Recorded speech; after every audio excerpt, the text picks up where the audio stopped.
The rain hammered against the windows of Brew and Bean Coffee House with relentless fury, each drop creating intricate patterns on the glass that caught the warm amber light from within. Inside, the familiar aroma of freshly ground coffee beans, mixed with the gentle hum of conversation and the soft jazz playing overhead. It was the kind of evening that made people want to linger, to savor their drinks, and forget about the chaos waiting outside. Before we jump back in, tell us where you're tuning in from. And if this story touches you, make sure you're subscribed, because tomorrow I've saved something extra special for you. But for Sarah Martinez, there was no luxury of lingering. She sat hunched over her laptop in the corner booth, her fingers flying across the keyboard as she tried to finish the last of her freelance graphic design projects before her deadline at midnight. The glow from her screen illuminated the exhaustion, etched across her face, dark circles under her brown eyes telling the story of countless sleepless nights. Her long black hair was pulled back in a messy ponytail, strands escaping to frame her face as she worked with desperate determination. In the stroller beside her, 18-month-old Emma slept peacefully, her tiny chest rising and falling with each breath. The little girl's chubby cheeks were flushed pink from the warmth of the coffee shop, her small fist around a worn teddy bear that had seen better days. Emma's curly auburn hair caught the light, making her look like a cherub, despite the threadbare clothes she wore. Sarah glanced at her daughter every few seconds, a mixture of love and worry crossing her features each time. The past year and a half had been a relentless struggle. When Sarah discovered she was pregnant during her final semester of art school, her world had turned upside down. The father, a charming graduate student she had trusted with her heart, had vanished the moment she told him about the pregnancy. No goodbye, no explanation, just gone as if their relationship had never mattered. Sarah had been forced to drop out of school, her dreams of becoming a successful graphic designer put on indefinite hold as she focused on survival. Now, 18 months later, she juggled multiple freelance projects while caring for Emma alone.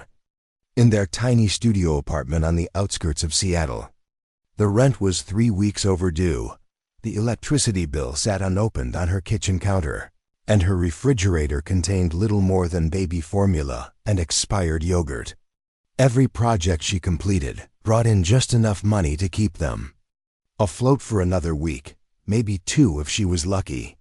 Tonight's project was particularly crucial. A local restaurant had commissioned a complete rebranding package, and if Sarah could deliver something exceptional, it might lead to more steady work. She had been laboring over the logo design for hours, tweaking colors and fonts while Emma napped in her stroller. The coffee shop had become her second office because her apartment's internet was unreliable, and the white noise of the cafe helped her concentrate. Sarah's stomach growled, reminding her that she hadn't eaten since morning. She had ordered a small black coffee hours ago, nursing it slowly to justify her extended stay.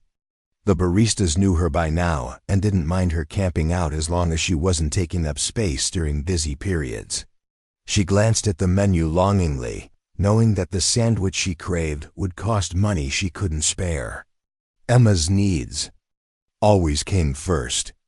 As she saved her work and prepared to tackle the final revisions, Emma began to stir. The little girl's eyes fluttered open, revealing bright green irises that seemed to hold wisdom beyond her months. She blinked slowly, taking in her surroundings before focusing on her mother's face. A small smile spread across her features as she reached out with tiny fingers. "Hey, sleepyhead," Sarah whispered, reaching over to stroke Emma's cheek. "Mama's almost done with work, then we can go home."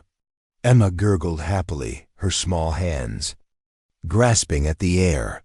She was an unusually content baby, rarely crying or fussing, as if she somehow understood that her mother was doing her best under impossible circumstances. Sarah often wondered if babies could sense their parents' stress, and she tried her hardest to remain calm and positive around Emma, even when panic threatened to overwhelm her. The coffee shop was beginning to empty as the evening wore on. The after-work crowd had dispersed, leaving behind a handful of students and remote workers like Sarah. She appreciated the quieter atmosphere, finding it easier to focus without the constant chatter and bustle. Her deadline was approaching fast, and she needed every minute to perfect her designs. As Sarah returned to her laptop, adjusting the brightness to reduce eye strain, she noticed a man entering the coffee shop. He was impossible to ignore, partly because of his imposing height and partly because everything about him screamed wealth and power. His charcoal gray suit was perfectly tailored, the kind that cost more than Sarah's rent for several months. His dark hair was styled with precision, and even from across the room, she could see the expensive watch glinting on his wrist. Man moved with confident purpose as he approached the counter, his phone pressed to his ear. Even his voice carried authority as he spoke in low, measured tones. Sarah couldn't make out the words, but the tone suggested he was used to being obeyed without question. She found herself stealing glances at him while pretending to work, curiosity getting the better of her. This was Marcus Blackwell, though. Sarah had no way of knowing that the man standing 10 feet away was one of Seattle's most powerful CEOs. At 34, Marcus had built Blackwell Industries from a small tech startup into a multinational corporation worth billions.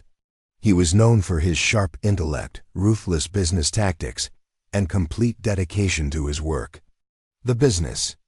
Magazines called him a visionary, while his competitors called him something less flattering. Marcus had stopped by the coffee shop on his way home from yet another 18-hour day at the office. His penthouse apartment was only a few blocks away, but he had developed a habit of ending particularly stressful days with a strong espresso from this unassuming little cafe. The owner made exceptional coffee, and unlike the trendy places downtown, the spot was usually quiet enough for him to think. Tonight had been especially brutal.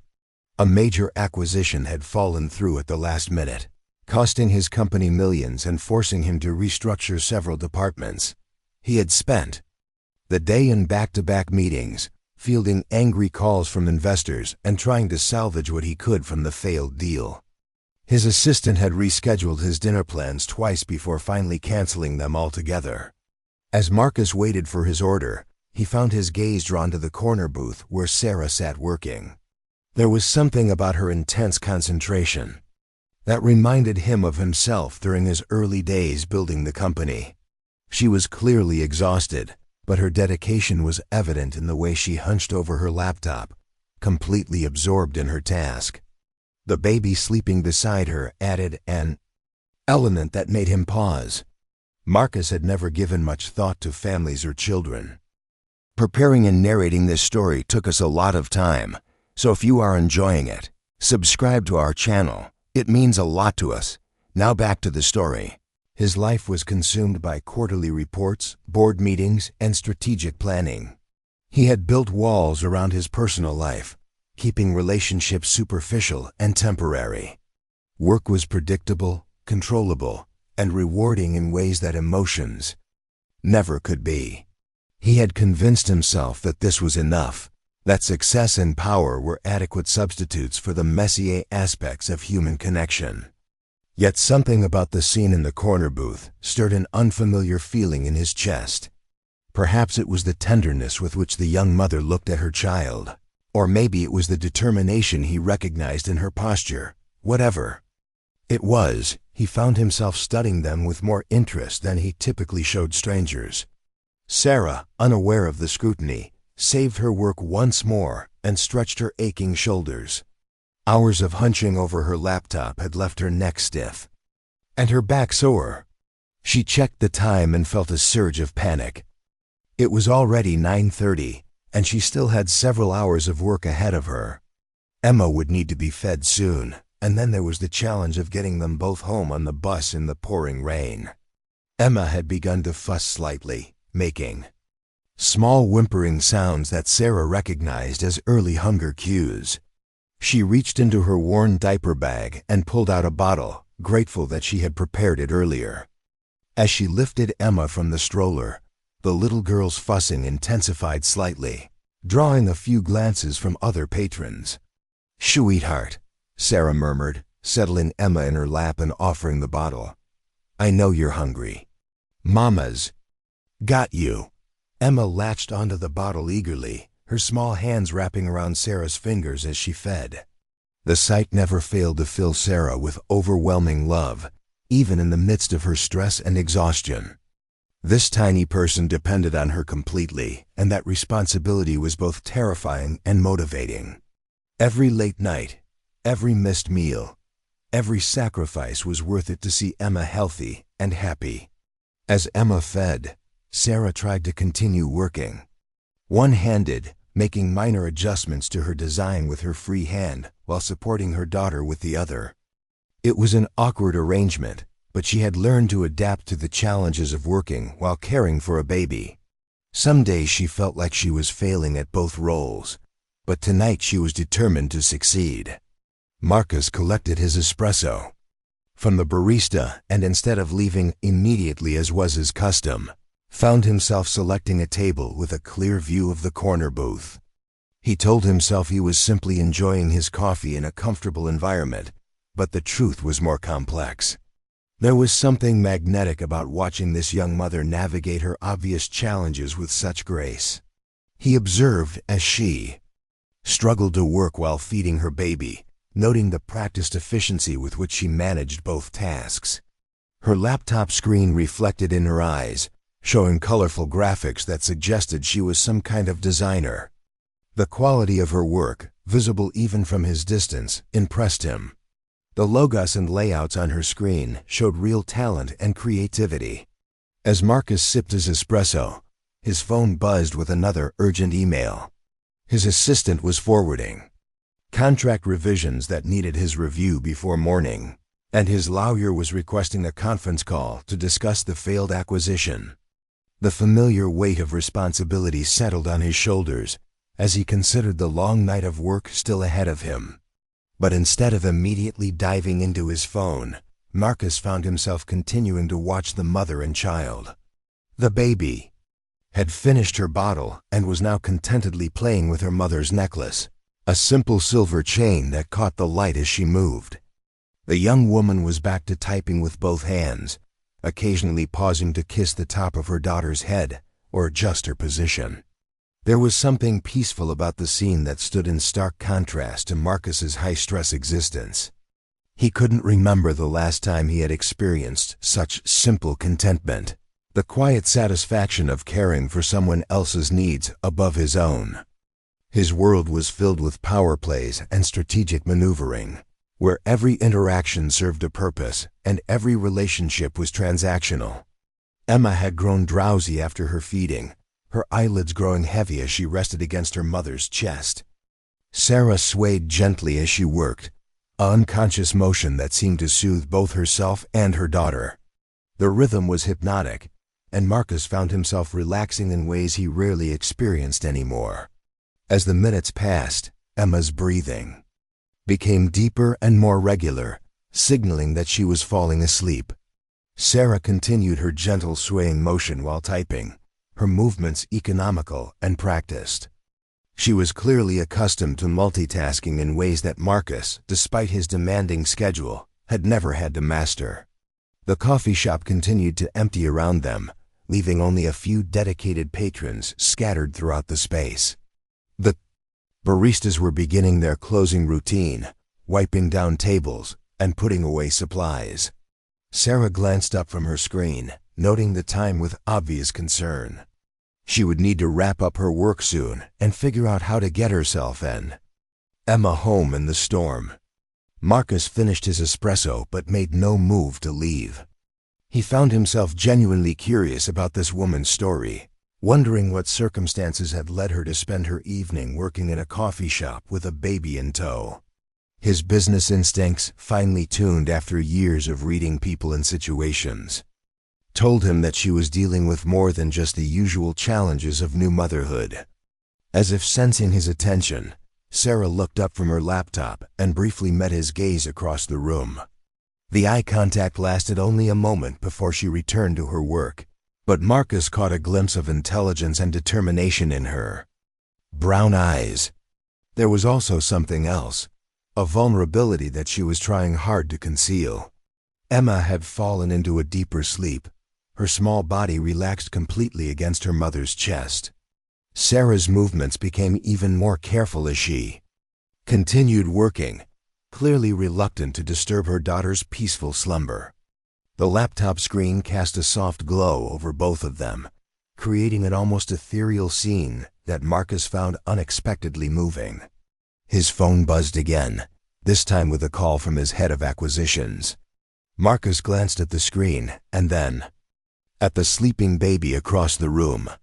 For the first time in years, he let a business call go to voicemail. The decision surprised him as much as it would have surprised anyone who knew him professionally. Marcus Blackwell simply didn't ignore important calls, especially during crisis situations. But tonight felt different somehow. The usual urgency that drove his every decision seemed less pressing when viewed against the backdrop of this simple family scene. He found himself questioning priorities he had never doubted before, wondering if his relentless pursuit of success had cost him something important along the way. Sarah was running into technical difficulties with her design software, her frustration evident in the way she repeatedly clicked her mouse and frowned at the screen. The program had frozen twice in the past hour, forcing her to restart and potentially lose work. Her laptop, a second-hand model she had bought with her last tax refund, was struggling to handle the complex graphics she was creating. She glanced at the clock on her screen and felt her stomach drop. It was nearly 10 o'clock, and she was nowhere near finished with the project. The restaurant owner expected the final designs by midnight, and Sarah couldn't afford to miss another deadline. Word traveled fast in the freelance community, and her reputation was all she had to attract new clients.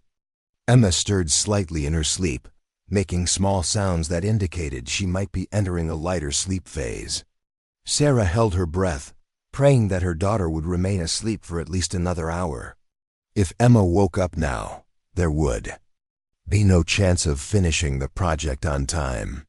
The delicate balance of working while caring for a baby required constant vigilance and more than a little luck. Marcus watched as the young woman's stress became more apparent. Her shoulders tensed as she dealt with what appeared to be computer problems, and she kept checking the time with increasing frequency. He found himself wanting to help, though he wasn't sure what assistance he could offer. His own expertise lay in corporate strategy and financial management, not graphic design or childcare. The barista announced that the coffee shop would be closing in 30 minutes, adding another layer of pressure to Sarah's already precarious situation. She would need to pack up her equipment, wake Emma, and venture out into the storm to catch the last bus home. The prospect of standing at a bus stop in the rain with a baby and expensive laptop equipment filled her with dread. As Sarah saved her work yet again and began mentally preparing for the challenge ahead, Emma suddenly jolted awake. The little girl's eyes opened wide, and she looked around in confusion before beginning to cry. The sound pierced the quiet atmosphere of the coffee shop, drawing attention from the few remaining patrons. "Oh, sweetheart, I'm sorry," Sarah whispered, immediately shifting into soothing mode.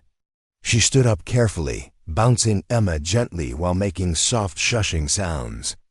"You're okay, baby, Mama's here." But Emma was inconsolable, her cries growing louder and more distressed. Sarah's face flushed with embarrassment as she tried various techniques to calm her daughter. She offered a pacifier, tried changing positions, and even attempted to feed Emma again, but nothing seemed to work.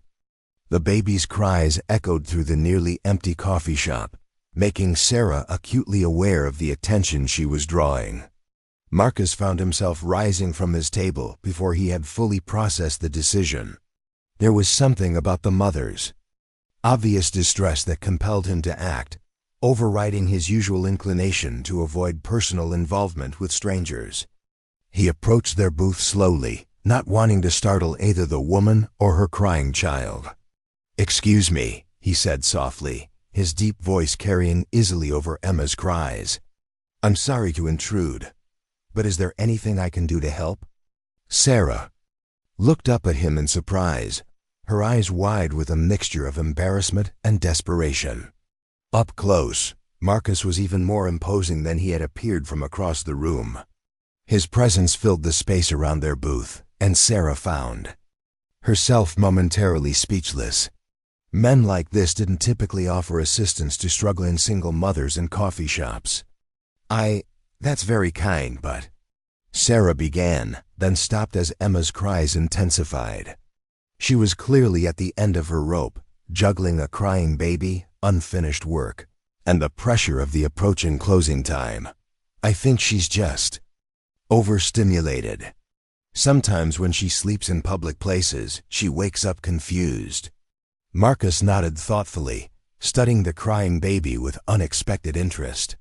May I? He asked, extending his arms slightly. The request caught Sarah completely off guard. This well-dressed stranger was offering to hold her daughter, and every instinct told her to refuse. She didn't know anything about him, and Emma was the most precious thing in her world. But there was something in his manner, a quiet confidence, that suggested he might actually be able to help. I don't know. Sarah hedged, bouncing Emma more vigorously as the baby's cries showed no signs of abating. I understand your hesitation, Marcus said calmly. But sometimes babies respond differently to new people. And it looks like you could use a moment to collect yourself.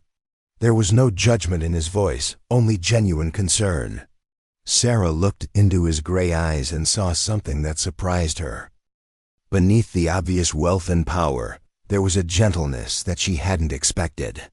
After a moment of internal debate, she made a decision that would change everything. Okay, she said quietly, carefully transferring Emma to Marcus's waiting arms.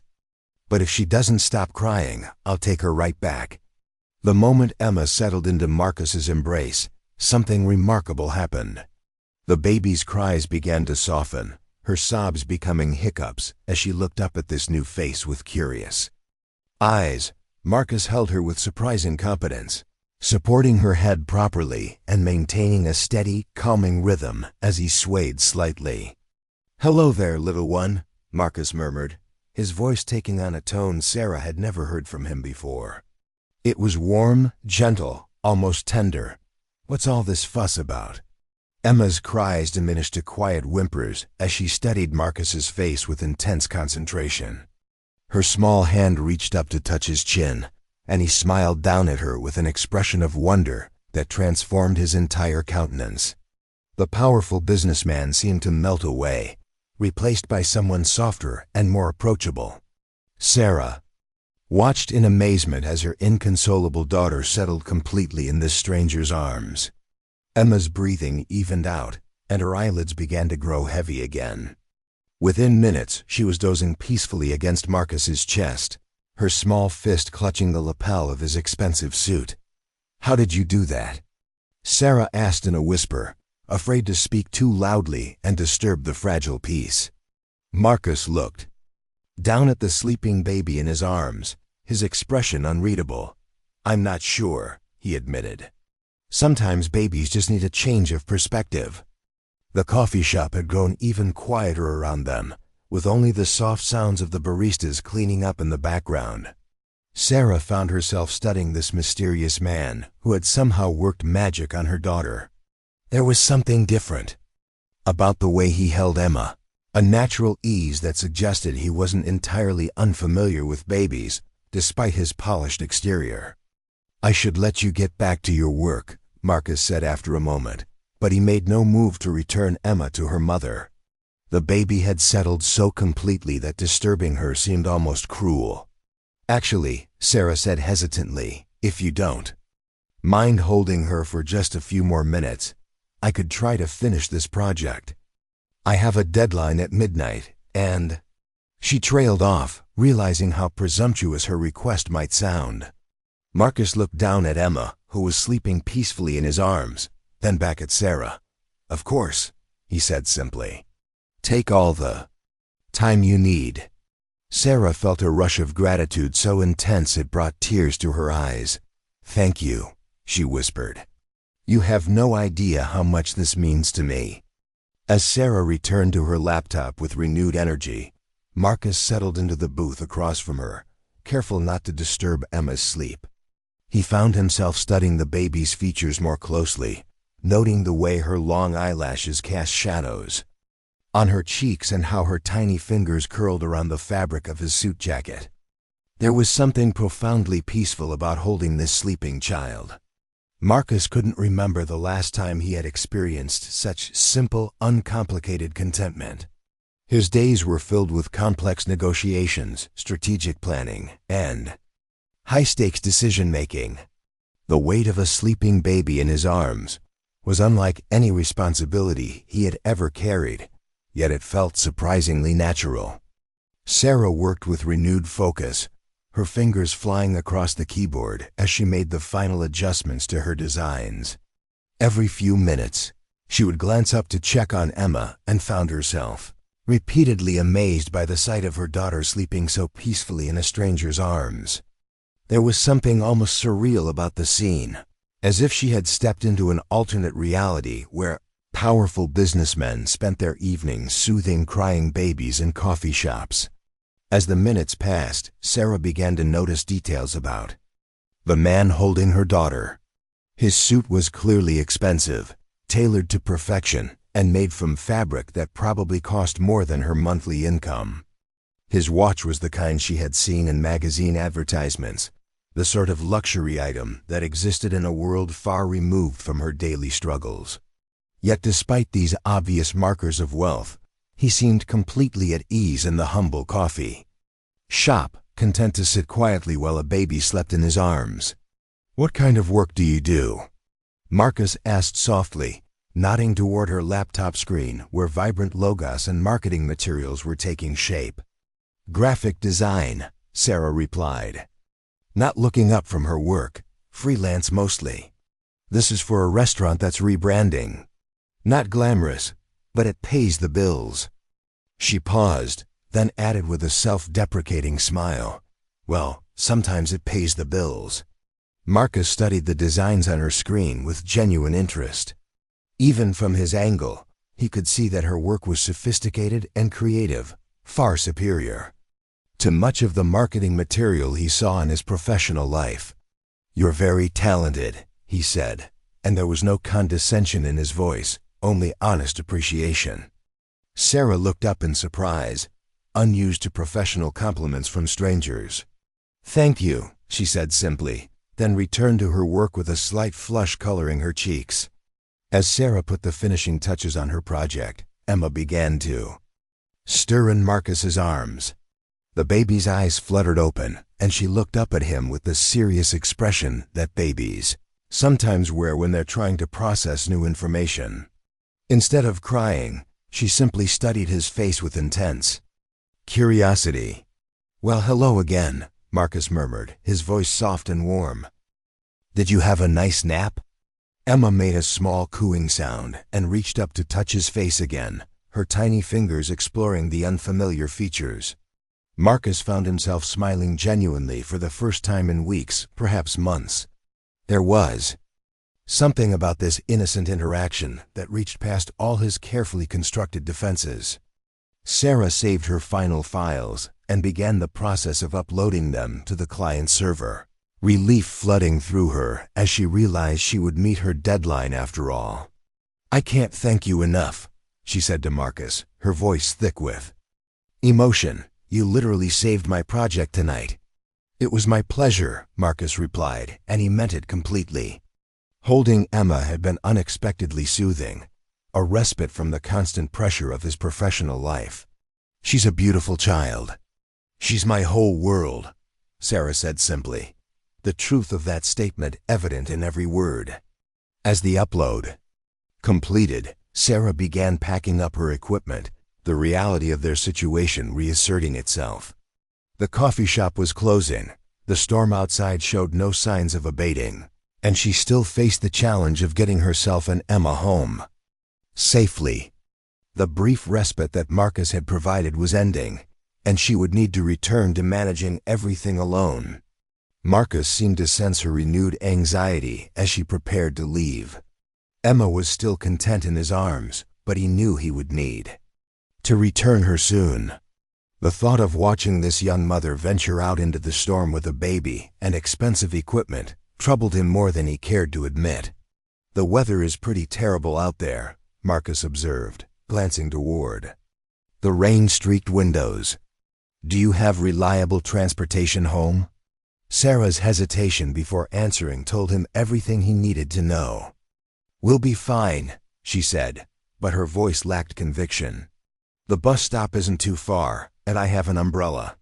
The image of this woman and baby waiting at a bus stop in the pouring rain crystallized Marcus's decision. "Let me drive you home," he offered. "I have a car, and it's no trouble at all." Sarah looked up from her packing, startled by the offer. "That's incredibly generous, but I couldn't impose on you any more than I already have. You've done so much already." "You're not imposing," Marcus said firmly. "It would be my pleasure to help.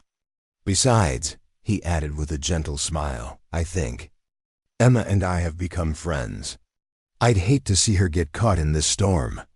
As if on cue, Emma gurgled happily and grabbed at Marcus's tie, her earlier distress completely forgotten. The sight of her daughter so comfortable with this stranger continued to amaze Sarah. Emma was usually shy around new people, particularly men, yet she seemed to have taken an instant liking to this well-dressed Good Samaritan. Sarah wavered, torn between pride and practicality. The thought of struggling onto a crowded bus with Emma and her equipment was daunting under the best circumstances, and tonight's weather made it seem almost impossible. Yet accepting help from a stranger, especially one who so clearly moved in different social circles, felt risky and complicated. "I promise I'm completely harmless," Marcus said, reading her hesitation correctly. "And if it makes you feel more comfortable, you can call someone to let them know you're accepting a ride from—" He paused, realizing they hadn't been properly introduced. "I'm Marcus, by the way, Marcus Blackwell." "Sarah Martinez," she replied automatically, then processed what he had said. The name Blackwell sounded familiar, though she couldn't quite place it. "And this is Emma." "Hello, Emma," Marcus said solemnly to the baby, who responded with a delighted giggle that made both adults smile. The barista approached their table with an apologetic expression. "I'm sorry, but we're closing now. You folks will need to head out." The moment of decision had arrived. Sarah looked at Marcus, then at Emma, who was still contentedly nestled in his arms, then at the storm raging outside the windows.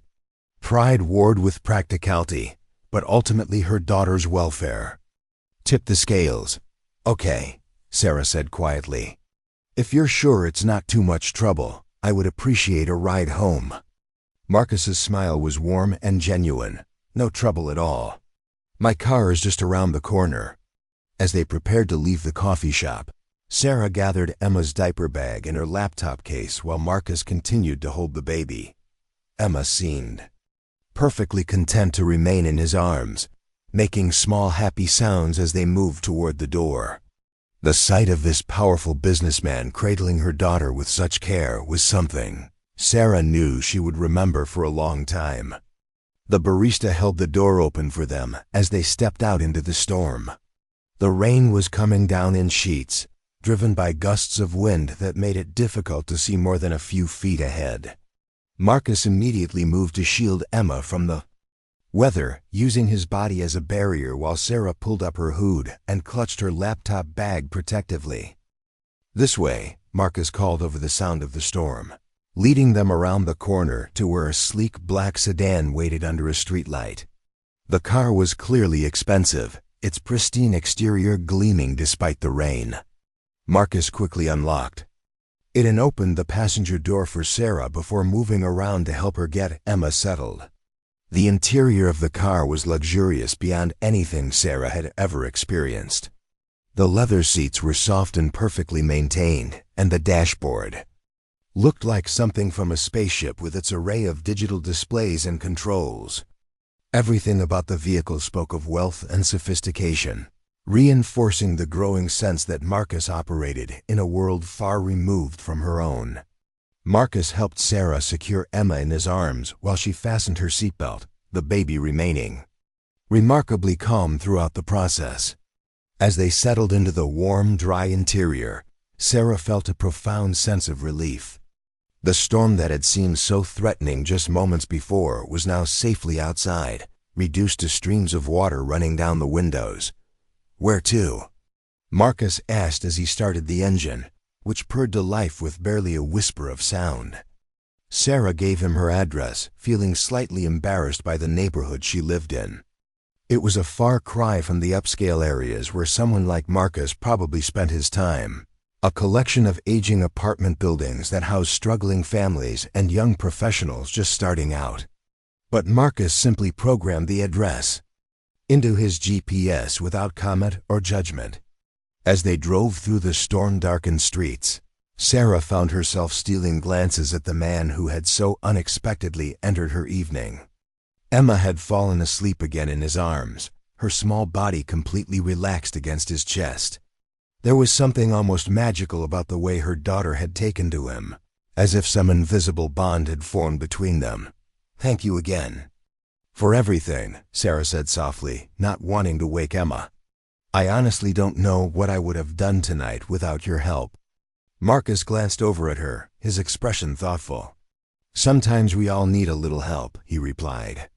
"I'm glad I was in the right place at the right time." The drive to Sarah's apartment building took them through several different neighborhoods, each transition marking a clear descent in economic status. Marcus noted the changes without comment, but Sarah was acutely aware of the contrast between his obvious wealth and her modest circumstances. By the time they pulled up in front of her building, the difference in their worlds couldn't have been more apparent. The apartment complex was tired and worn, its brick facade stained by years of weather and neglect. The parking lot was poorly lit, with several streetlights burned out, and the landscaping consisted of a few struggling shrubs. It was clean and safe enough, but it was clearly a place where people lived out of necessity rather than choice. Marcus pulled into a parking space near the building's entrance and turned off the engine. The sudden silence felt profound after the constant sound of rain against the car's roof. Emma continued to sleep peacefully in his arms, seemingly oblivious to the transition from the luxury vehicle to her modest home. "This is us," Sarah said unnecessarily, gathering her bags and preparing to take Emma back. But as she reached for her daughter, Marcus hesitated. "She's sleeping so peacefully," he observed quietly. "I hate to disturb her." Sarah nodded in understanding. Emma's peaceful sleep was precious, especially after the crying episode in the coffee shop. Waking her now would likely result in more tears and difficulty settling her down for the night. But they couldn't sit in the car indefinitely, and Sarah was already imposing on this kind stranger's time far more than she had ever intended. "I could carry her up for you," Marcus offered, reading Sarah's dilemma correctly. "If you don't mind, that is. It seems a shame to wake her when she's so content." The offer surprised Sarah, but as she looked at her peacefully sleeping daughter, she found herself nodding in agreement. "That would be wonderful, thank you. I'm on the 3rd floor, apartment 3B. They made their way through the building's lobby, which was clean, but showed its age in the worn carpeting and fluorescent lighting. The elevator was small and slow, creating an intimate space that made Sarah acutely aware of Marcus's presence beside her. He held Emma with continued confidence, the baby remaining blissfully unaware of the change in surroundings. Sarah's apartment was tiny, a studio layout with a small kitchenette, a living area that doubled as her workspace, and a sleeping alcove where Emma's crib sat next to Sarah's bed. The space was meticulously clean and organized, but the limitations were obvious. Every piece of furniture served multiple purposes, and there was little room for anything beyond the absolute necessities. Marcus took in the apartment without judgment, noting the care Sarah had taken to make the small space comfortable and homey. Children's toys were neatly arranged in a corner, and the walls were decorated with some of Sarah's graphic design work. colorful pieces that brought life to the modest surroundings. It was clear that love and creativity had been invested in making this place a home, even if resources were limited. "Where would you like me to put her?" Marcus asked softly still. Holding the sleeping Emma, Sarah moved quickly to prepare the crib, pulling back the small blanket and adjusting the pillow. "Right here is perfect," she said, stepping aside to give him room. Marcus approached the crib with careful steps, mindful of every movement as he lowered Emma onto the mattress. The baby stirred slightly as she settled onto the familiar surface. But she didn't wake. Her small chest continued to rise and fall in the steady rhythm of deep sleep, and a small smile seemed to play at the corners of her mouth. "She's remarkable," Marcus said quietly, his voice filled with genuine wonder. "How old is she?" 18 months, Sarah replied, pulling the blanket up to cover Emma's small form. "She'd be 2 in the spring." Marcus found himself reluctant to leave the peaceful scene. There was something profoundly moving about watching this child sleep, surrounded by the simple love her mother had created in their modest home. The apartment might lack luxury, but it was filled with warmth and care in ways that his own expensive penthouse had never been. "Would you like some coffee?" Sarah offered, suddenly aware that her evening savior was still standing in her small living space. "It's the least I can do after everything you've done for us tonight." Marcus glanced at his watch and realized with surprise that it was nearly 11 o'clock. He had spent the entire evening in the company of this stranger and her child, missing several important calls and ignoring a stack of urgent emails. Yet he found himself reluctant to return to his empty apartment and the pile of work waiting for him. "That would be nice," he said, settling onto the small couch that dominated the living area. "If you're sure it's not too much trouble." Sarah moved to the kitchenette, grateful for something to do with her hands while she processed the surreal events of the evening. As she prepared the coffee, she found herself stealing glances at Marcus, who was examining the framed artwork on her walls with genuine interest. "These are yours?" he asked, gesturing to a series of vibrant promotional posters she had designed for local businesses. "Yes," Sarah replied, feeling heat rise in her cheeks. "Nothing too impressive, just some projects I've worked on over the past year." Marcus studied the pieces more closely, his business-trained eye recognizing the quality and creativity in her work. The designs were fresh and modern, with a sophisticated understanding of color and composition that spoke to real talent. "They're excellent," he said, and his tone carried the weight of professional assessment rather than polite conversation. "You have a real gift for this." Sarah handed him a steaming mug, their fingers brushing briefly as he accepted it. The contact sent an unexpected jolt through both of them, a moment of connection that neither had anticipated. Sarah quickly withdrew her hand, busying herself with her own coffee while trying to ignore the way her pulse had quickened. "Thank you," she said quietly, settling into the chair across from him. "I've always loved art, but graphic design pays better than fine art. At least, it's supposed to." There was a rueful tone to her last comment that made Marcus curious about her circumstances, though he was too polite to pry directly. Instead, he sipped his coffee and continued to study her work, noting the progression in style and complexity. That suggested she was largely self-taught, but incredibly dedicated to improving her craft. "Have you considered working with larger clients?" Marcus asked. "Your work could easily compete in the corporate market." Sarah laughed softly, but there was no humor in the sound. "I'd love to, but breaking into that world requires connections I don't have. Most of my clients come through word of mouth in the local community. I've sent portfolios to dozens of agencies and corporations, but I never hear back." Marcus nodded thoughtfully, understanding the challenges she faced. The corporate world could be insular and difficult to penetrate without the right introductions or educational credentials. Talent alone wasn't always enough to open doors, especially for someone starting from the outside. "The business world can be frustratingly political," he acknowledged. It's often more about who you know than what you can do. As they talked, Sarah found herself gradually relaxing in Marcus's presence.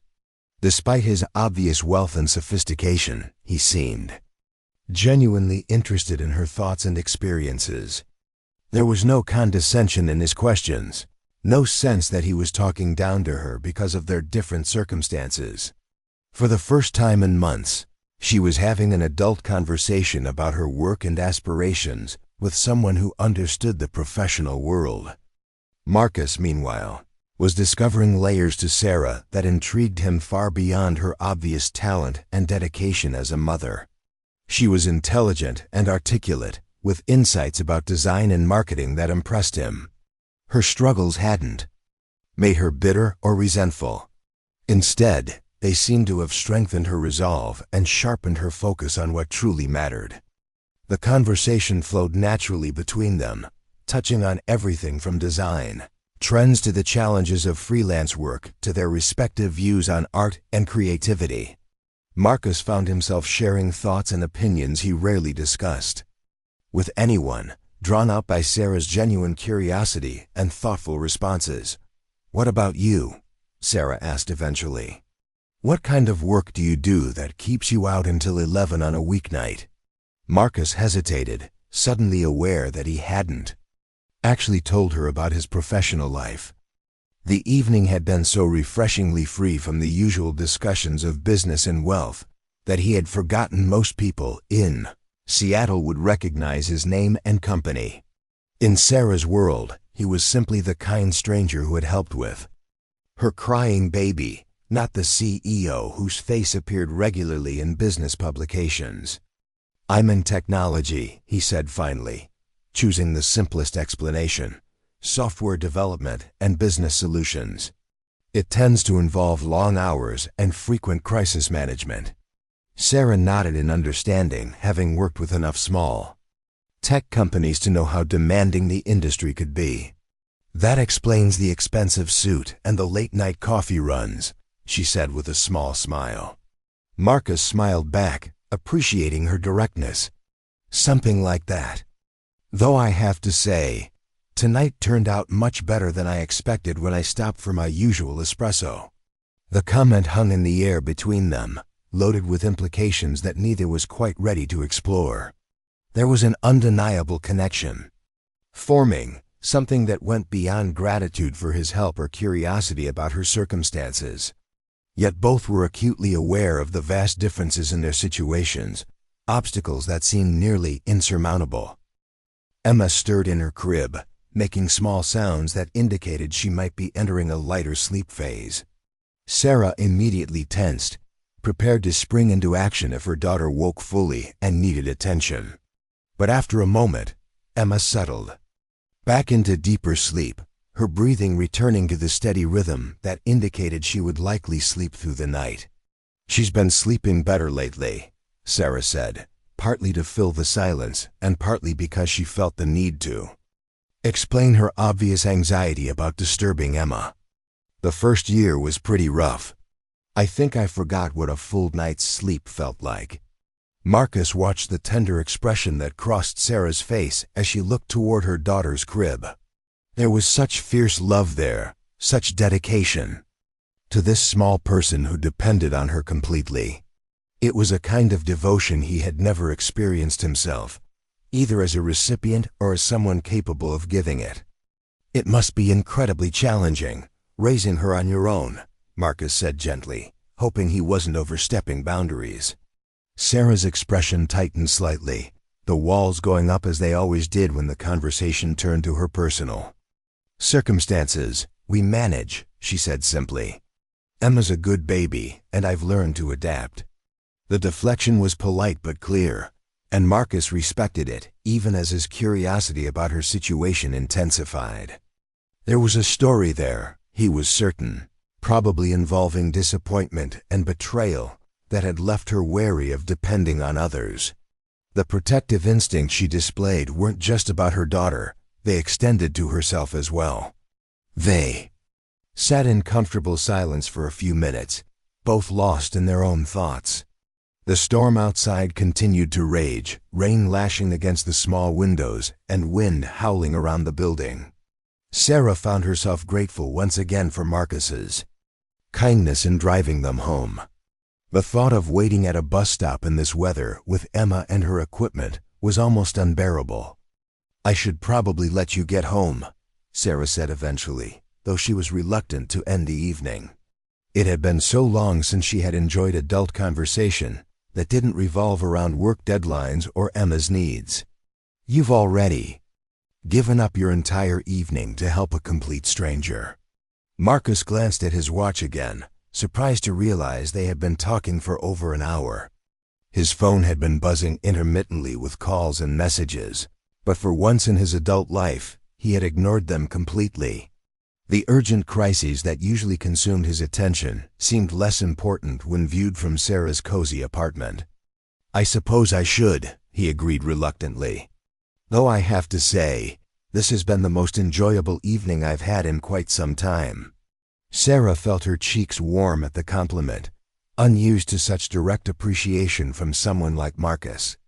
"Thank you for saying that. And thank you again for everything tonight. I honestly don't know how I can ever repay your kindness." Marcus stood slowly, reluctant to leave but knowing he had already imposed on her hospitality far longer than appropriate. As he moved toward the door, his gaze was drawn once more to Emma's peaceful form in her crib. The sight of the sleeping child stirred emotions he couldn't quite identify, feelings that were both foreign and compelling. "You don't need to repay anything," he said softly. "Sometimes good things happen without expecting anything in return." Sarah walked him to the door, acutely aware of how small her apartment felt with his tall frame moving through it. At the threshold, they faced each other in the narrow entryway, suddenly awkward now that the evening was ending. The connection that had developed between them over coffee and conversation seemed fragile in the face of returning to their separate worlds. "Will you be okay getting home in this storm?" Sarah asked, genuinely concerned despite knowing that someone with his resources was unlikely to face the same challenges she would have encountered. "I'll be fine," Marcus assured her. "The car handles well in weather like this, but thank you for asking." He hesitated at the door, seemingly reluctant to step back into the storm and return to his solitary life. Sarah watched his face, noting the conflict in his expression and wondering what thoughts were running through his mind. For a moment, it seemed as though he might say something more, but instead he simply smiled. "Take care of yourself, Sarah, and take care of Emma."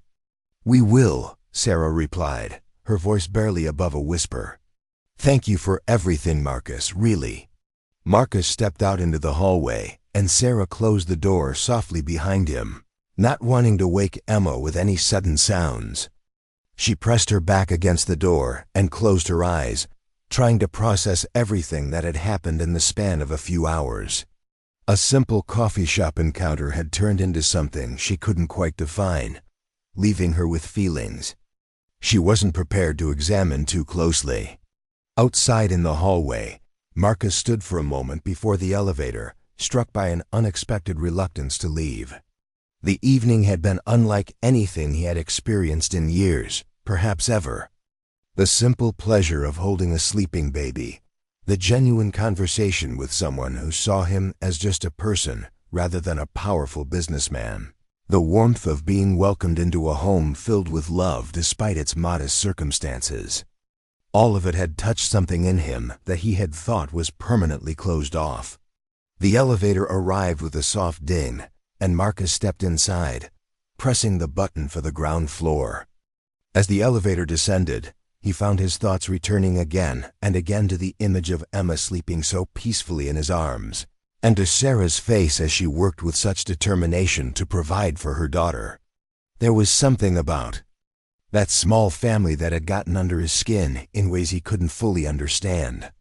Back in her apartment, Sarah moved quietly around the small space, cleaning up the coffee mugs and preparing for bed. But her mind kept returning to the extraordinary evening she had just experienced. Marcus Blackwell, and she was beginning to remember where she had heard that name before, had shown her kindness that went far beyond what anyone could reasonably expect from a stranger. As she changed into her pajamas and brushed her teeth, Sarah found herself thinking about the way Marcus had held Emma, the natural ease with which he had soothed her crying daughter. There had been something almost magical about watching this powerful, sophisticated man transform into someone gentle and caring in the presence of a baby. It suggested depths to his character that intrigued her more than she cared to admit. Emma slept on peacefully through her mother's quiet preparations for bed, worn out by the excitement and stimulation of the evening. Sarah paused beside the crib, studying her daughter's serene face and marveling once again at how completely she had trusted Marcus. Emma was usually shy around strangers, particularly men, yet she had seemed to recognize something in him that even Sarah was only beginning to understand. As Sarah finally settled into her own bed, she found sleep elusive despite her exhaustion. Her mind replayed the events of the evening, from the moment Emma had started crying in the coffee shop to the quiet conversation over coffee in her apartment. There had been moments of connection with Marcus that felt significant, though she couldn't quite define what they meant or where they might lead. Meanwhile, Marcus had returned to his penthouse apartment, a sprawling space on the top floor of one of Seattle's most exclusive buildings. The contrast between his luxurious home and Sarah's modest studio was stark, yet as he moved through the expensive furnishings and state-of-the-art amenities, he found himself thinking longingly of the warmth and intimacy of her small space. His phone contained dozens of missed calls and urgent emails, the usual cascade of crises and decisions that demanded his immediate attention. But for the first time in his professional life, Marcus found himself reluctant to dive back into the familiar world of business problems and strategic planning. The simple human connections he had experienced that evening seemed more important than any corporate emergency. As he stood at the floor-to-ceiling windows of his penthouse, looking out over the storm-lashed city, Marcus's thoughts kept returning to Sarah and Emma. The memory of holding the sleeping baby was surprisingly vivid, the weight and warmth of her small body still somehow present in his arms. And Sarah's face, animated with passion as she talked about her work, haunted him in ways he couldn't fully explain. He had built his life around control, predictability, and emotional distance. Relationships were temporary and superficial. Business was paramount, and personal attachments were viewed as weaknesses to be avoided. Yet one evening with a struggling single mother and her baby had shaken the foundations of everything he thought.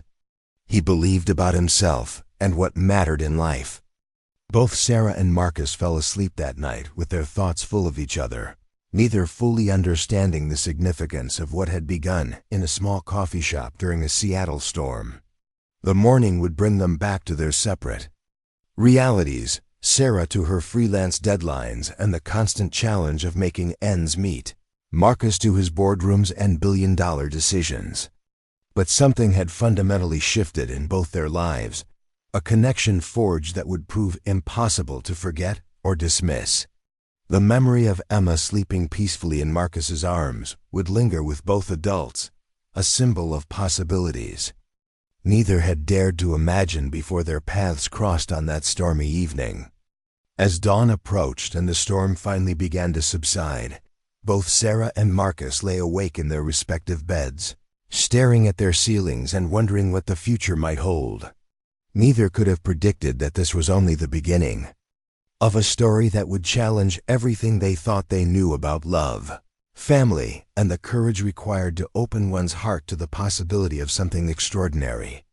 The coffee shop encounter had planted seeds that would grow in ways neither could foresee, setting in motion events that would transform not just their own lives, but the life of one special little girl who had somehow known, with the wisdom that children sometimes possess, that the well-dressed stranger with kind eyes was exactly what her small family needed.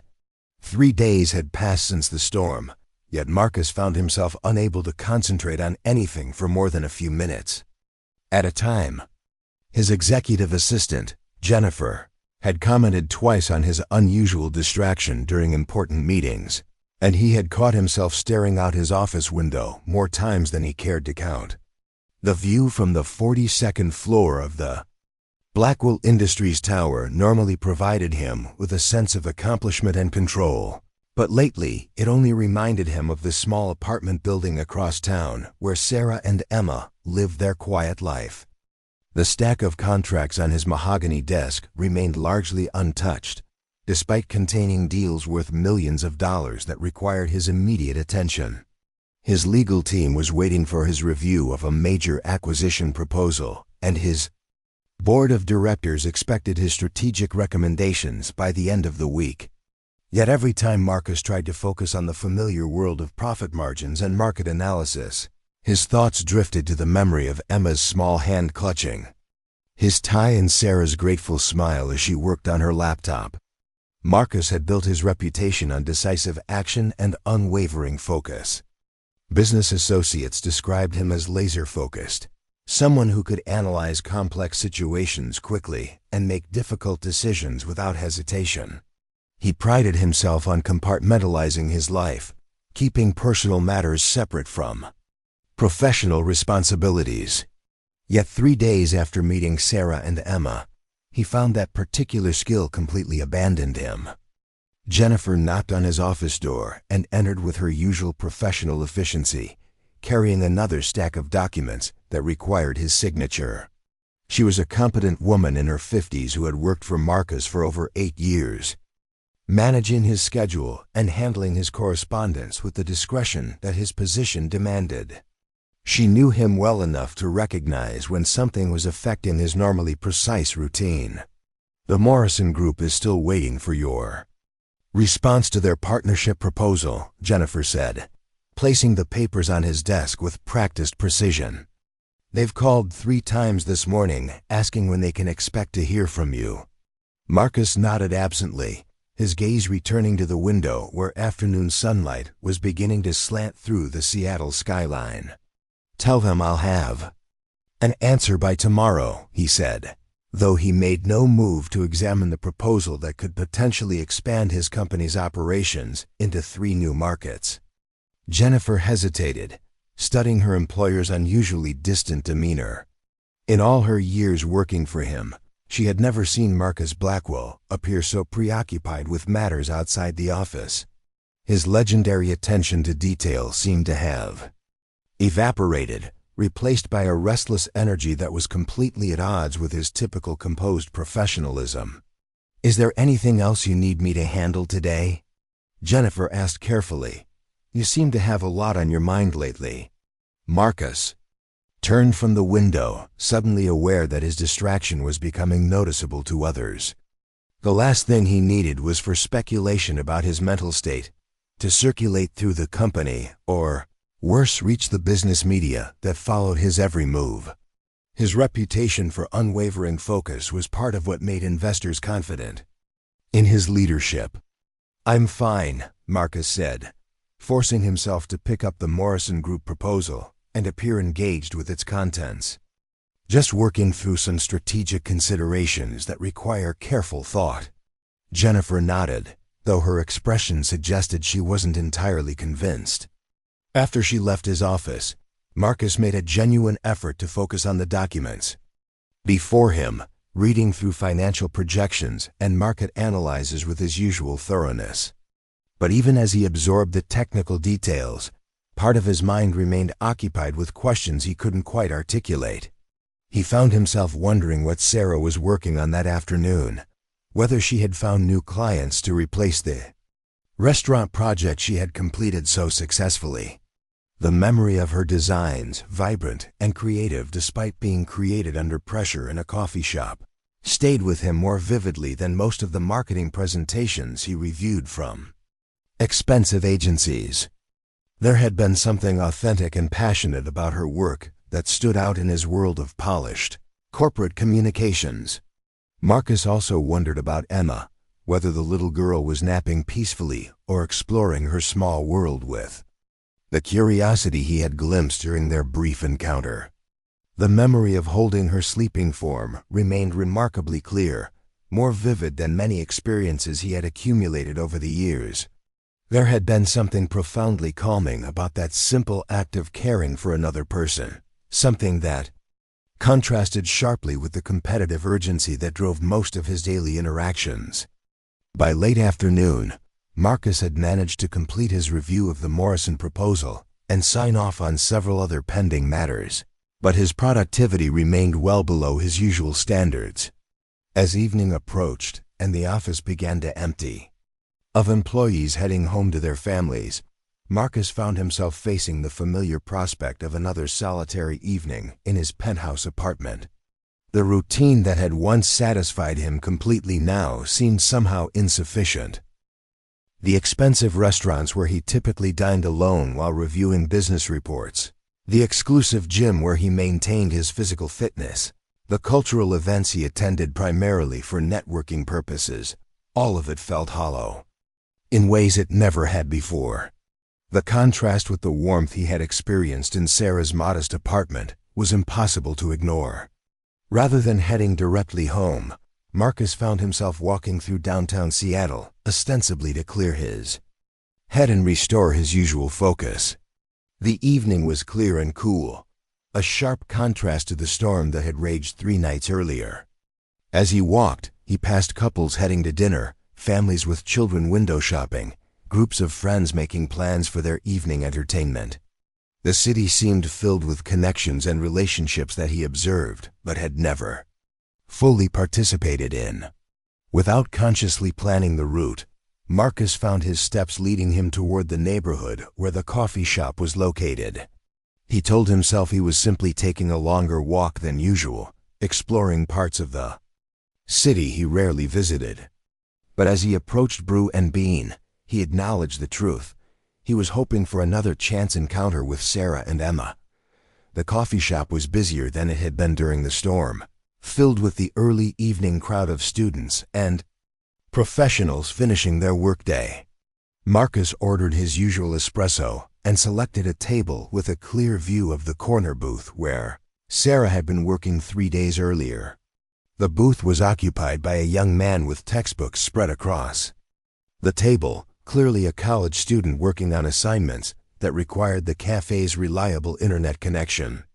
Marcus sipped his espresso slowly, watching the familiar rhythms of the coffee shop while trying to appear casually interested in his phone.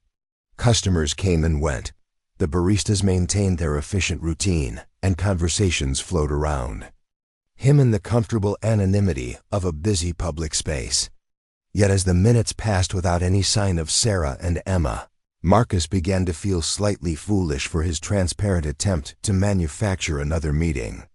After finishing his drink, Marcus walked back toward his apartment building, annoyed with himself for the obvious hope that had driven his detour.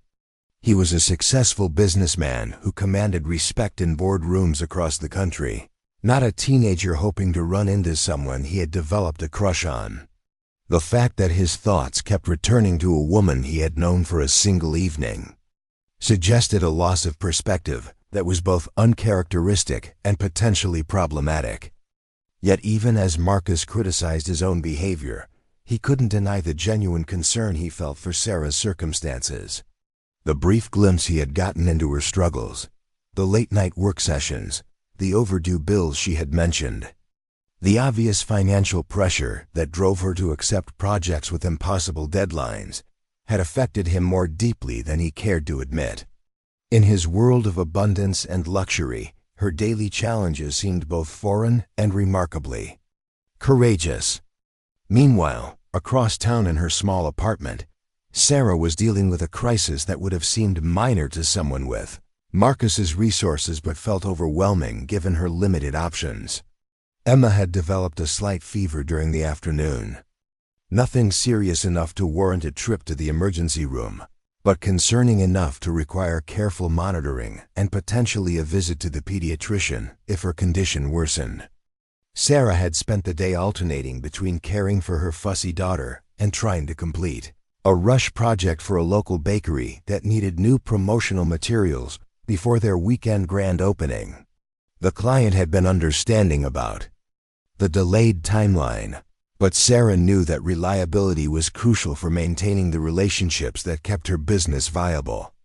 Every missed deadline or delayed response could cost her future opportunities in the small network of local businesses that provided her income. Emma's fever had broken by evening, and she was sleeping more peacefully after taking children's medication and drinking plenty of fluids. But the stress of managing her daughter's illness while meeting work obligations had left Sarah feeling emotionally drained and financially anxious. The pediatrician visit, if it became necessary, would cost money she hadn't budgeted for, potentially forcing her to choose between medical care and paying her electric bill on time.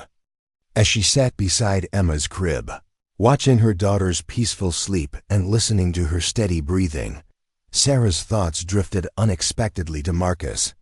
The memory of his gentle competence while holding Emma remained vivid, a reminder of how much easier caregiving became when shared with another responsible adult. She found herself wondering what it would be like to have someone to consult during moments of parental worry, someone who could provide both emotional support and practical assistance when unexpected challenges arose. The fantasy was appealing, but unrealistic, Sarah reminded herself firmly.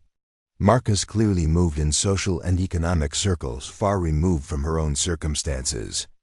Their coffee shop encounter had been a pleasant anomaly, a brief intersection of two very different lives that was unlikely to be repeated.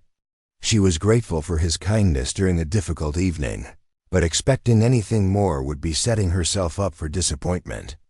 Yet despite her rational analysis of the situation, Sarah couldn't completely dismiss the memory of their conversation in her apartment. Marcus had seemed genuinely interested in her work and her thoughts about design and creativity. There had been moments when their discussion felt like the kind of intellectual connection she had missed since leaving art school. The combination of his obvious intelligence and his unexpected gentleness with Emma had created an impression that lingered despite her attempts to maintain realistic expectations. The next morning brought new challenges that temporarily pushed thoughts of Marcus to the background of Sarah's consciousness. Emma's fever had returned overnight, and she was clearly uncomfortable despite the medication. Sarah called the pediatrician's office and managed to secure an appointment for late morning, then contacted the bakery client to explain that she would need additional time to complete their promotional materials. The bakery owner was understanding, but stressed, explaining that their grand opening advertising needed to be finalized by the next day to meet their printing deadlines. Sarah assured him that she would have everything completed on time, though she wasn't entirely certain how. She would manage both the medical appointment and the remaining work. Single parenthood required a level of juggling that sometimes felt impossible, even when everything went according to plan. Emma was cranky and clingy as they prepared for the doctor's visit, rejecting her usual breakfast and demanding to be held constantly. Sarah managed to dress them both and gather the necessary items for their outing, but the process took much longer than usual. By the time they left the apartment, Sarah was already running behind schedule and feeling the familiar stress that accompanied any disruption to their carefully managed routine. The pediatrician's office was crowded with other parents and sick children, creating a waiting room environment that seemed designed to test everyone's patience.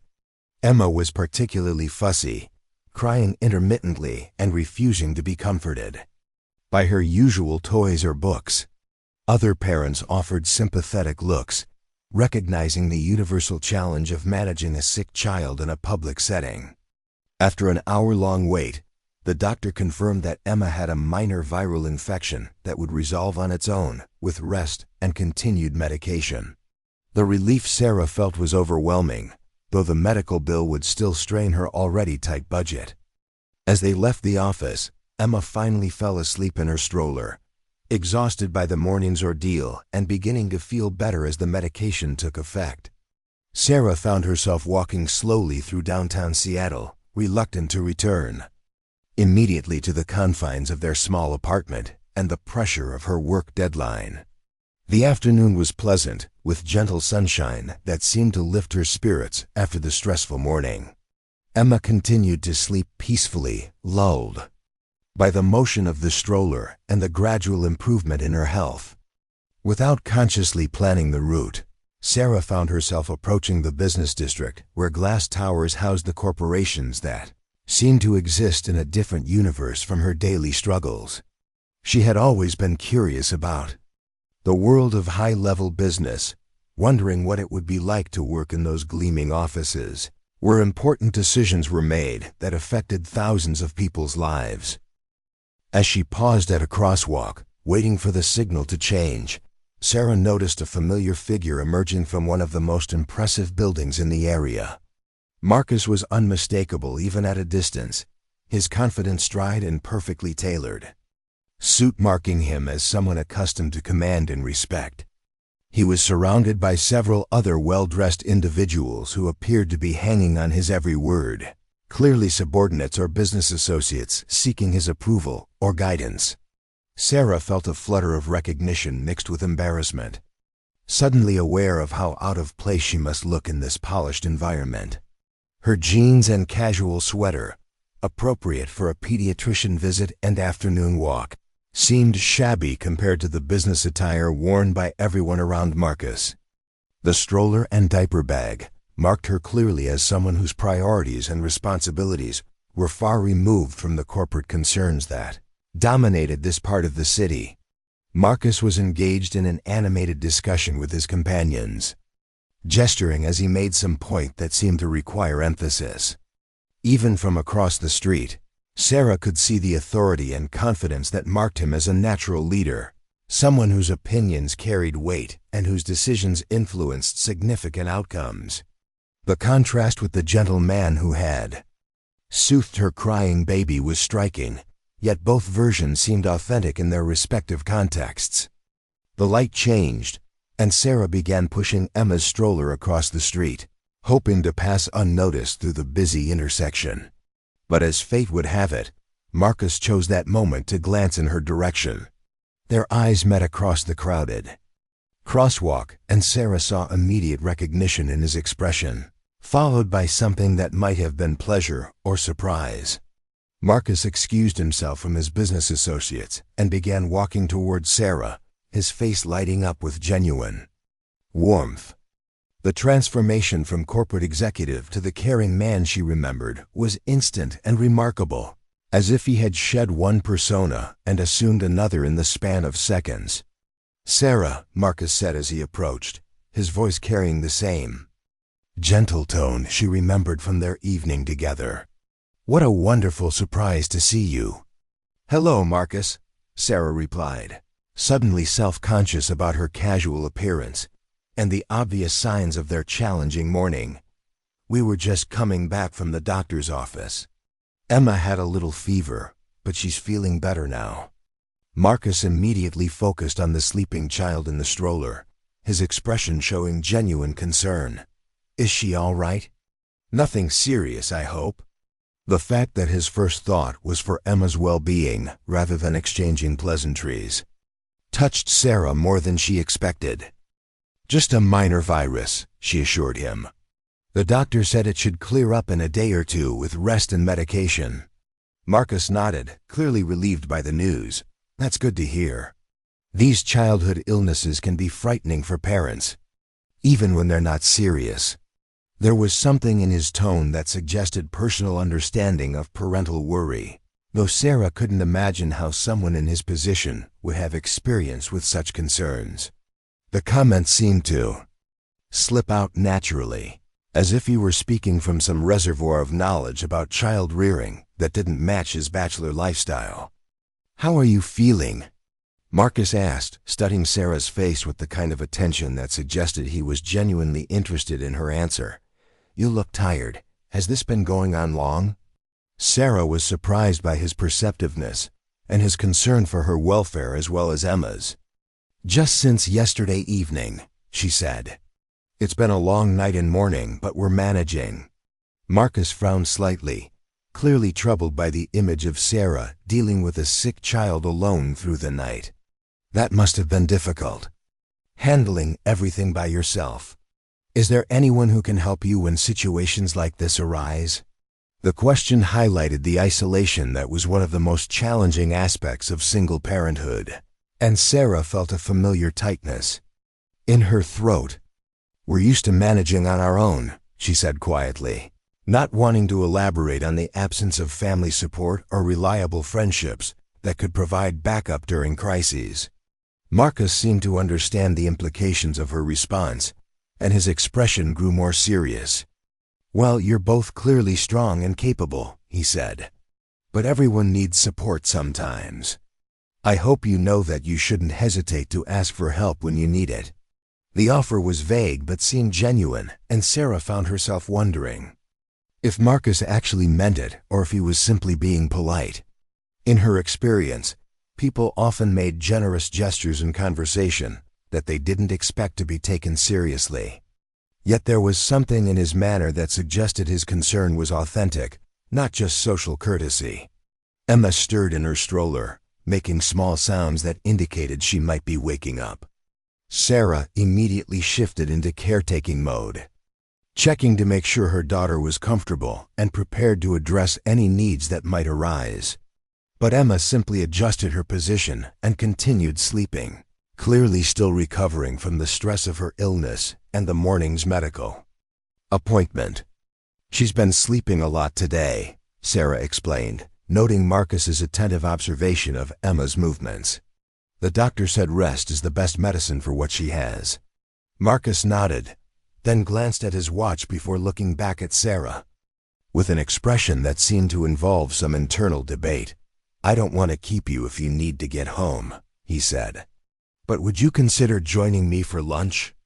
There's a quiet restaurant nearby where Emma could continue sleeping comfortably, and you look like you could use a proper meal." The invitation surprised Sarah, both because of its spontaneity and because of the consideration Marcus had shown for Emma's needs.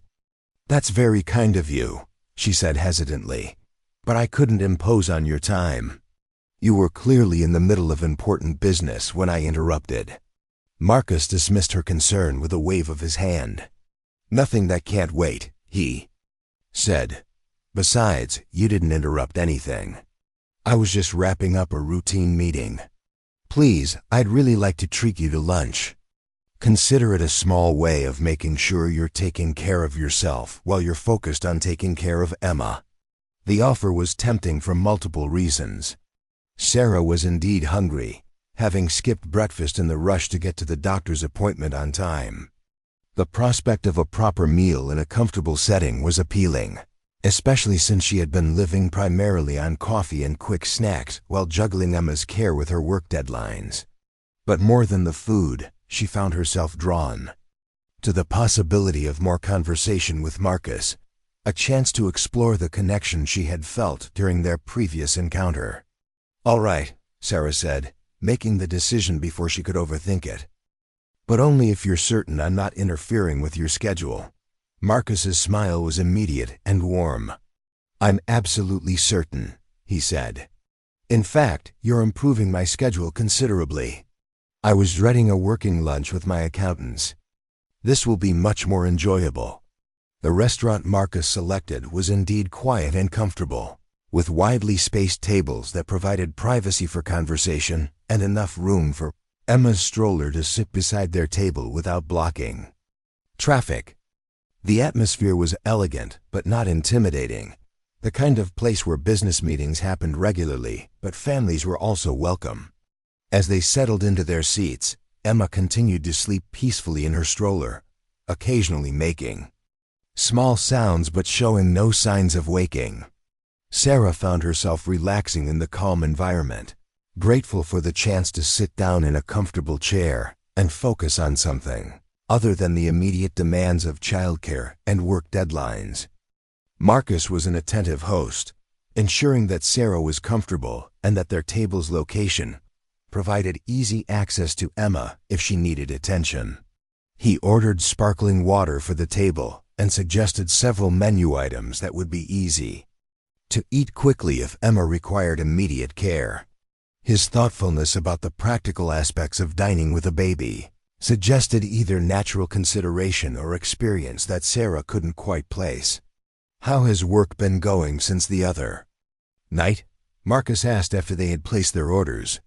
Did you finish that restaurant project successfully? Sarah was pleased that he remembered the details of her situation and had thought to ask about the outcome. Yes, thank you for asking. I managed to complete everything on time, and the client was very happy with the results. It's actually led to a couple of additional projects, which has been wonderful. Marcus nodded approvingly. I'm not surprised. Your work was impressive, what I could see of it. You have a real talent for visual communication. The compliment was professionally phrased but seemed genuine, and Sarah felt a flush of pride at having her abilities recognized by someone with Marcus's business experience. Thank you. I love what I do, even when the circumstances aren't ideal. There's something satisfying about helping small businesses communicate their vision to their customers. Their conversation flowed naturally as they waited for their food, covering topics ranging from Sarah's design philosophy to Marcus's thoughts on entrepreneurship and small business development. Sarah found herself sharing more about her background and aspirations than she typically did with new acquaintances, drawn out by Marcus's genuine interest and thoughtful questions. Marcus, for his part, was struck again by Sarah's intelligence and passion for her work. Despite the obvious challenges she faced, she spoke about her clients and projects with enthusiasm and creativity that he rarely encountered in his corporate environment. Her insights about visual communication and brand identity were sophisticated and well-reasoned, demonstrating a depth of understanding that impressed him considerably. When their food arrived, both Sarah and Marcus discovered they were hungrier than they had realized. Sarah hadn't eaten a proper meal since the previous day, and Marcus's distracted state had caused him to skip both breakfast and his usual mid-morning snack. They ate with appreciation, pausing occasionally to check on Emma or continue their conversation. I have to ask, Sarah said during a lull in their discussion, what exactly do you do? I know you mentioned technology and business solutions, but your company must be quite large judging by the building I saw you leaving. Marcus hesitated, aware that revealing the full extent of his business success might change the dynamic between them. Sarah seemed to appreciate him as simply Marcus, not as the CEO whose net worth was regularly discussed in financial publications. Yet he also didn't want to be dishonest about his circumstances, especially if they were going to continue seeing each other. I run a technology company, Marcus said carefully. We develop software solutions for other businesses, primarily in the areas of data management and process optimization. It's grown larger than I originally expected when I started it. Sarah nodded, sensing that there was more to the story, but not wanting to pry into details that Marcus seemed reluctant to share. That sounds challenging and rewarding. Building a business from scratch takes enormous dedication. It does, Marcus agreed. Though I sometimes wonder if I focused on it to the exclusion of other important things in life. The comment was more personal than anything Marcus had shared previously, and Sarah studied his expression with curiosity. There was something wistful in his tone that suggested regret or questioning about choices he had made. For someone who appeared to have achieved tremendous professional success, he seemed surprisingly ambivalent about the costs of that achievement. What other things? Sarah asked gently, sensing that Marcus was working through thoughts he didn't often express aloud. Marcus was quiet for a moment, considering how much of his inner uncertainty he was willing to reveal. Relationships, I suppose, he said finally. Family. The kinds of connections that make life meaningful beyond professional accomplishments. Sarah felt a flutter of something she couldn't quite identify. Sympathy, perhaps, or recognition of shared loneliness despite their very different circumstances. It's never too late to make different choices, she said softly. Success in one area of life doesn't prevent growth in others. The observation struck Marcus as both wise and encouraging, coming from someone who was clearly struggling to balance multiple responsibilities and still finding ways to nurture meaningful relationships. Sarah's dedication to Emma demonstrated The kind of loving commitment that Marcus had convinced himself was incompatible with professional achievement. Yet she was also pursuing her artistic passions and building a business of her own. Emma began to stir in her stroller, making small sounds that indicated she was transitioning from deep sleep to lighter rest. Sarah immediately turned her attention to her daughter, checking to ensure she was comfortable and prepared to address any needs that might arise.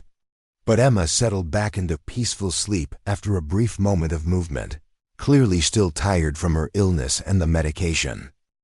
"She's such a good baby," Marcus observed, watching Sarah's automatic shift into caregiving mode. "Even when she's not feeling well, she seems remarkably content." Sarah smiled with obvious pride and affection. "She really is. I think babies can sense their parents' emotional state, so I try to stay calm and positive around her, even when I'm stressed about other things. It seems to help her feel secure." The insight revealed another layer of Sarah's thoughtful approach to parenting, and Marcus found himself impressed by her emotional maturity and dedication. The idea that a parent's inner state could affect their child's well-being was something he had never considered, though it made intuitive sense when Sarah explained it. As they finished their meal, Marcus found himself reluctant to end their time together. The lunch had been the most relaxing and genuinely enjoyable part of his week, a welcome break from the constant pressure and competition that characterized his professional life. Sarah's company was soothing in ways he couldn't fully articulate, providing a sense of connection and authenticity that was rare in his experience. "Thank you for joining me," Marcus said as they prepared to leave the restaurant. "This has been the highlight of my day, possibly my week." Sarah felt warmth spread through her chest at the sincerity in his voice. "Thank you for inviting me. The meal was wonderful, and the company was even better. Emma and I both needed this today." As they gathered their belongings and prepared Emma's stroller for the journey home, Marcus made a decision that surprised even him. "Sarah," he said, his voice carrying a note of uncertainty that was unusual for him, "I'd like to see you again. Not just by chance encounter, but intentionally. Would you be interested in having dinner sometime? Just the two of us when Emma is feeling completely well again." The invitation was direct but gentle, leaving Sarah room to decline without awkwardness. She studied Marcus's face, noting the genuine hope in his expression and the vulnerability he was showing by making himself available for potential rejection. The combination of his obvious wealth and power with his willingness to be emotionally open was intriguing and attractive. "I'd like that very much," Sarah said, her voice soft but certain. "Though I should mention that my schedule is somewhat unpredictable, depending on Emma's needs and my work deadlines." Marcus nodded understanding. "Of course. We can work around whatever schedule works best for you and Emma. I'm quite flexible about timing." The statement was amusing to anyone who knew Marcus's typically rigid schedule and demanding professional obligations, but he meant it completely. The prospect of spending more time with Sarah was worth rearranging business meetings and social commitments that had previously seemed immovable. They exchanged phone numbers, a simple act that felt surprisingly significant to both of them. As they parted ways outside the restaurant, Sarah heading home with Emma and Marcus returning to his office, both carried with them a sense of anticipation and possibility that had been absent from their lives for quite some time. Sarah found herself smiling as she walked, despite the challenges of the morning and the work deadline that still awaited her attention. The unexpected lunch had provided exactly the kind of adult interaction and emotional support she hadn't realized she was missing. Marcus's genuine interest in her work and his obvious care for Emma's well-being had touched something in her that had been dormant since becoming a single mother. Marcus returned to his office with an energy and focus that had been missing for days. His afternoon meetings proceeded smoothly, and he found himself able to concentrate on business matters with his usual precision and insight. Yet underneath his professional competence, He carried a pleasant anticipation about the possibility of seeing Sarah again, under circumstances that would allow for deeper conversation and connection. The prospect of a relationship developing between them seemed both exciting and challenging, given the obvious differences in their life circumstances and responsibilities. But as Marcus worked through the remainder of his day, he found himself looking forward to exploring those possibilities rather than being intimidated by them. For the first time in years, something outside his business empire had captured his imagination and engaged his emotions in ways that felt both unfamiliar and promising. That evening, as Sarah put Emma to bed and settled down to complete her work on the bakery's promotional materials, she reflected on the unexpected turn her day had taken. A routine medical appointment had led to an impromptu lunch with Marcus, and the prospect of intentionally spending more time together. The coincidence seemed too perfect to be entirely accidental, as if some force was conspiring to bring them together despite their different worlds. Emma's fever had broken completely, and she was sleeping peacefully in her crib, clearly on the road to full recovery. The pediatrician bill had been less expensive than Sarah had feared, and her client had been understanding about the brief delay in completing their project. Most surprisingly, she had a dinner invitation from Marcus to look forward to, a prospect that filled her with nervousness and excitement in equal measure. As Sarah worked on the colorful graphics for the bakery's grand opening, she found her thoughts drifting regularly to memories of their lunch conversation and speculation about what their dinner might be like. The idea of dressing up for an evening out seemed both thrilling and daunting, a reminder of aspects of herself that had been dormant since Emma's birth. Yet Marcus's obvious appreciation for her as both a professional and a person made the prospect appealing rather than intimidating. Miles away in his penthouse apartment, Marcus stood once again at his floor-to-ceiling windows, looking out over the Seattle skyline with thoughts far removed from business strategy or financial planning. The memory of Sarah's smile when he asked her to dinner, the gentle way she had cared for Emma throughout their meal, and the intelligent conversation they had shared filled him with an unfamiliar sense of anticipation for the future. For a man accustomed to controlling every aspect of his professional and personal environment, the uncertainty inherent in developing a relationship was both challenging and exhilarating. Sarah and Emma represented variables he couldn't predict or manage, human connections that would require emotional investment rather than strategic planning. Yet instead of being intimidated by that prospect, Marcus found himself eager to explore what it might mean to open his carefully controlled life to the possibility of genuine love and family. The dinner reservation at Le Bernardin was everything. Marcus had promised elegant, intimate, and perfectly suited for meaningful conversation.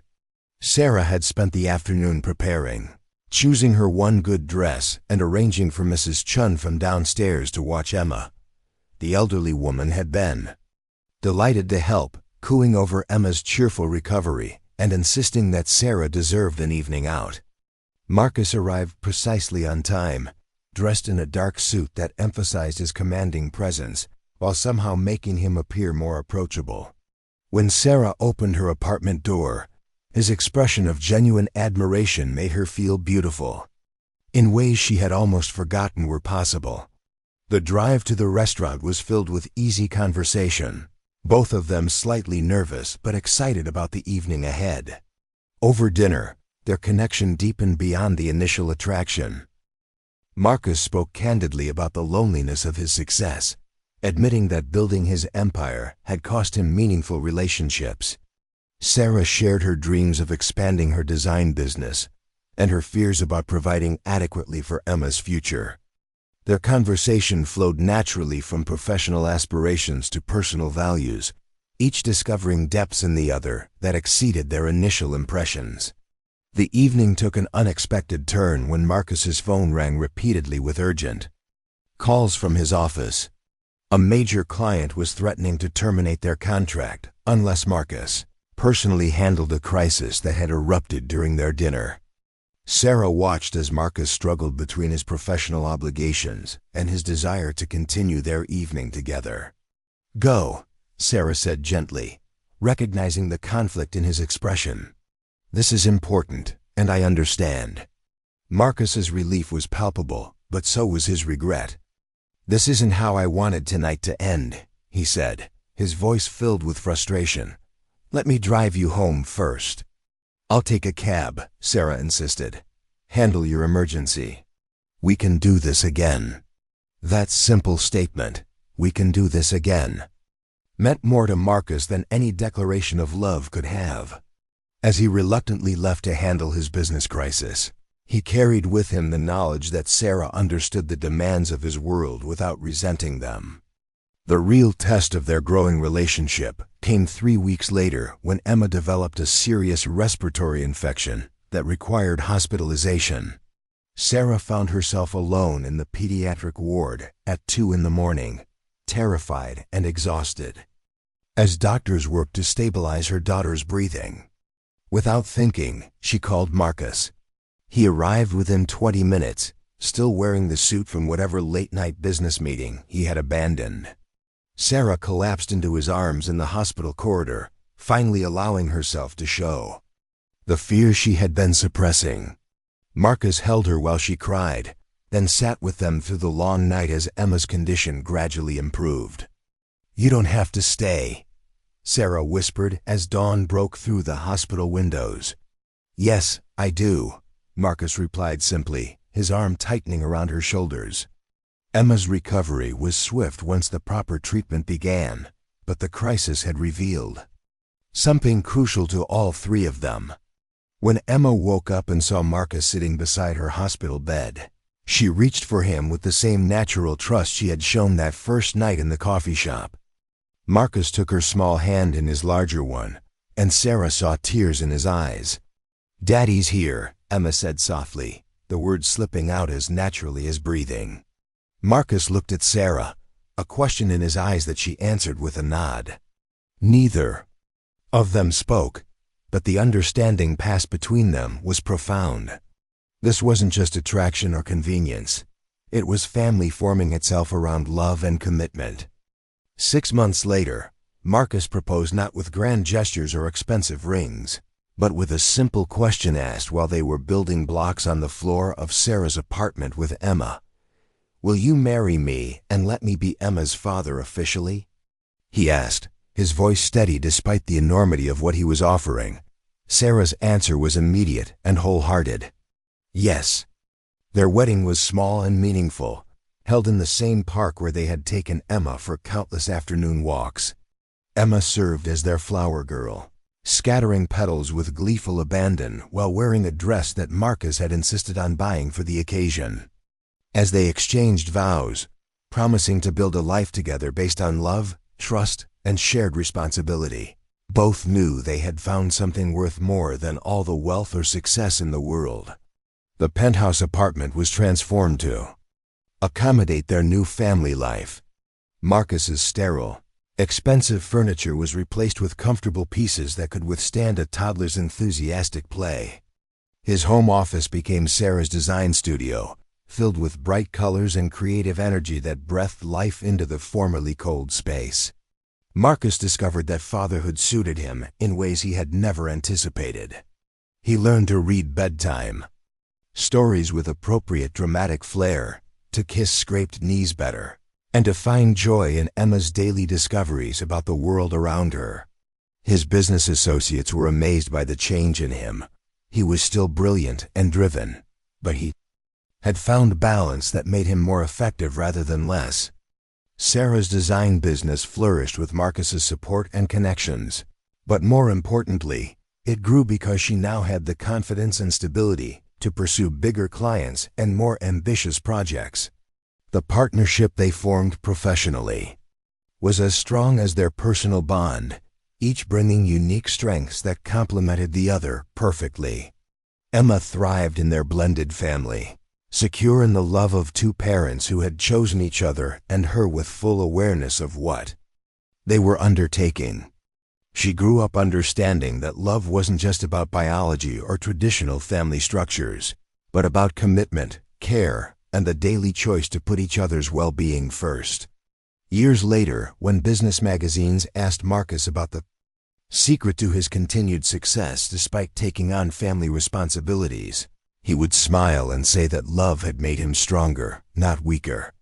When Emma asked how her parents had found each other, Sarah would tell her about a stormy night when a crying baby brought together two people who needed each other more than they had realized.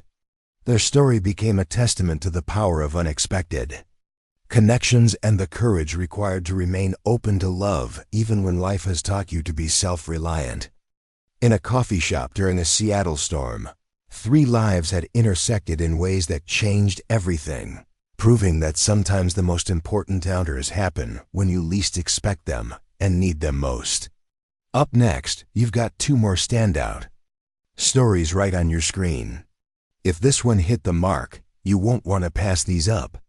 Just click and check them out.